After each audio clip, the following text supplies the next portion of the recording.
This is another wrestling video. Um, this is about my other favorite competitor in WWE. A guy I first saw in the old National Wrestling Alliance, the NWA, about 1990 as Mean Mark Callis. He was a wrestler managed by Paul E. Dangerously, later the architect of ECW, and his finishing maneuver was the Heart Punch, which was a maneuver that had been utilized by Ox Baker and utilized also by Stan Styzak for many years. And he really wasn't much to, there wasn't much to him in the old NWA. I mean, he was a good wrestler, but he didn't really quite catch on with the fans, you might say. He was kind of the replacement for Sid Vicious in the Skyscrapers tag team. After Sid had gotten an injury, he punctured his lungs when he did. Anyway, Mean Mark Callis didn't last very long in the old NWA. He was summarily let go, and he went north. He went to WWE, and he first debuted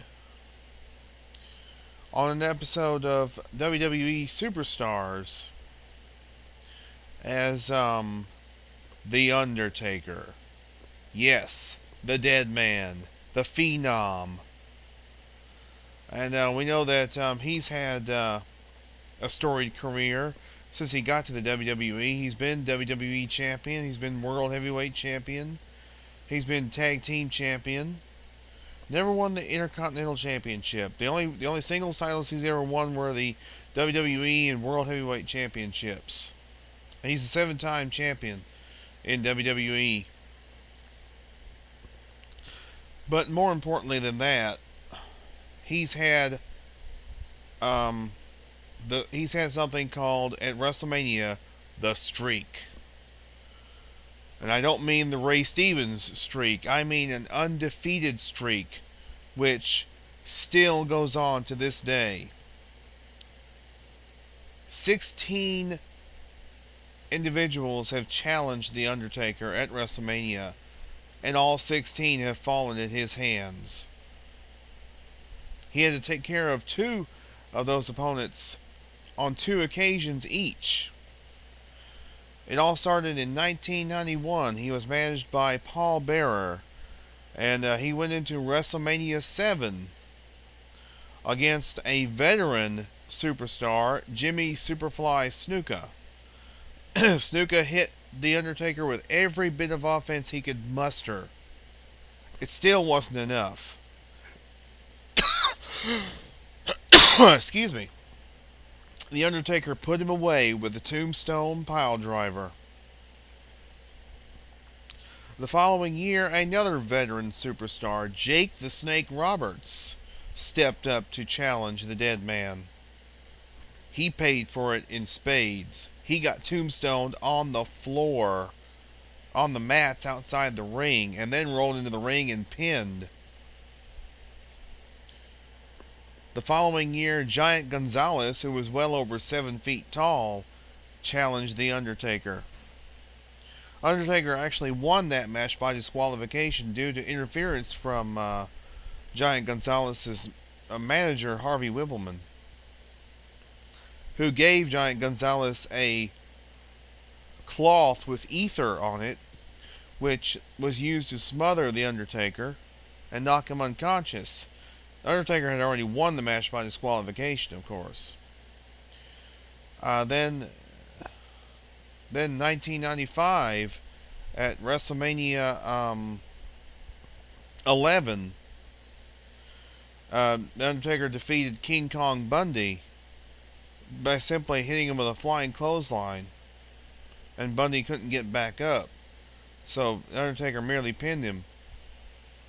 Following year, 1996, he faced Diesel, aka Kevin Nash, and defeated him with a Tombstone Piledriver.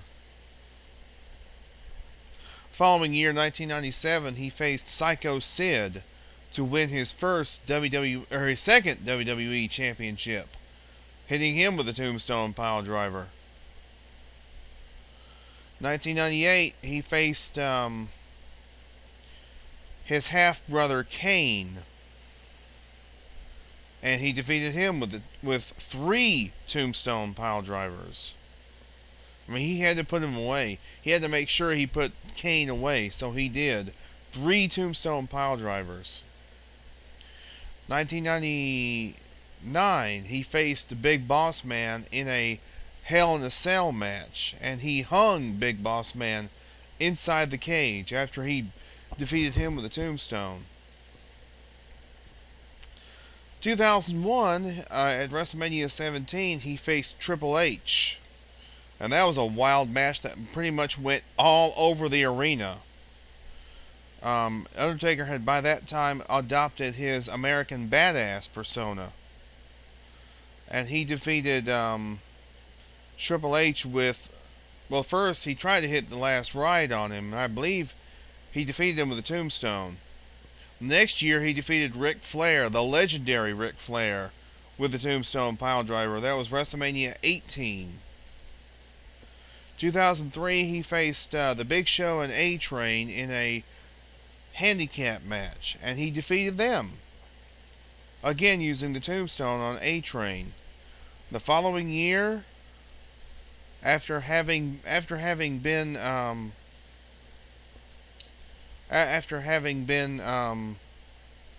put out of action for a few months, he abandoned his American Badass persona and returned as the Dead Man.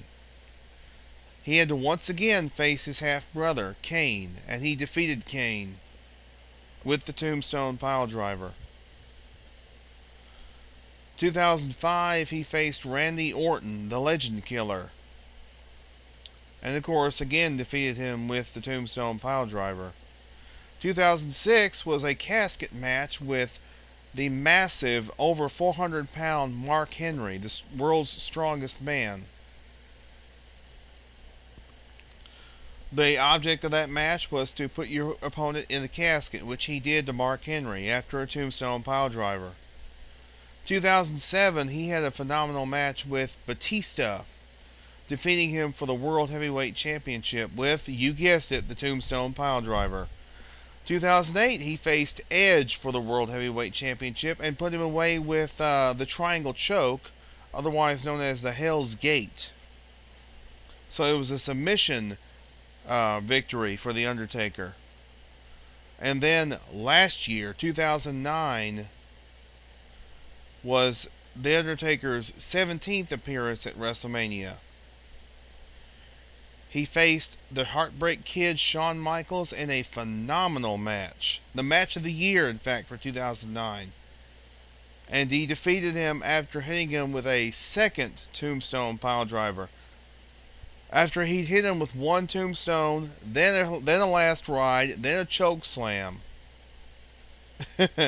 It was amazing. And then then finally, 2 nights ago at WrestleMania 26, faced Shawn Michaels in a streak versus career match. And he hit Shawn Michaels with a tombstone on the floor, a last ride, a choke slam. Finally, it took a jumping Tombstone Piledriver to defeat Shawn Michaels. So The Undertaker, as of now, is 18-0 on the grandest stage of them all at WrestleMania, and that's an amazing record. It'll be interesting to see who will challenge him next year. Who will step up to attempt to end the streak? But for now, the Dead Man, his streak is intact, and he will make all of his opponents rest in peace.